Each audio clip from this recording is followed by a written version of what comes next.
So one of the things that surprised me is how much talk there is here in know. Davos about the debt ceiling back in Washington, D.C. So give us your take. You're on the inside. Well, what are the chances we actually would default? Well, first of all, the reason there's so much talk, people like drama. It sells. But I'm hoping we can get through it. We're going to, we will pay our debts. We always have, we always will.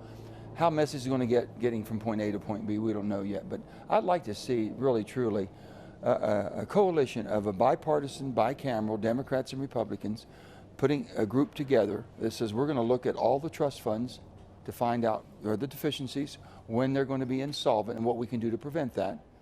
And then basically have a piece of legislation that we're saying, okay, we will make this deal, we'll raise the debt ceiling if you allow us to give the American public a look at what we're dealing with and the recommendations we'll make and have a vote on the floor. Whether it goes up or not, but at least it identifies, it's serious. And the same thing with the $31+ trillion of debt.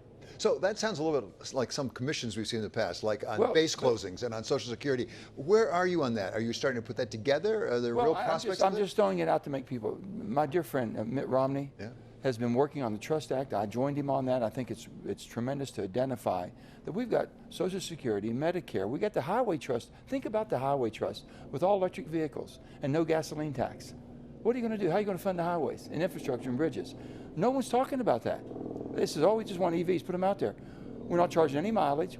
There's nothing to help us take care of the roads that you're going to use these wonderful electric vehicles on. So this have to be addressed. And so he's been very good in leading that. And we talked about, you remember the old Bowles-Simpson? Sure. Okay, that was back 2010, 2011. Yeah. Let's look at a hybrid of something that we're going to have to agree that we have a tremendous amount of debt that we're writing checks our kids can't cash. You've got to address it. What generation is going to address it? Is it irresponsible for us? So if you want to have concerns about should we or should we not, absolutely, we should pay our debts. Should we allow them to grow disproportionately to where we have more trouble every year coming to that conclusion to pay the debts when we could have done something? So let's see how this goes. I think Kevin McCarthy, it's a wonderful opportunity for him to say, listen, let's act like adults. We've got a debt. Whose fault? We're all at fault. How do we fix it together and move forward?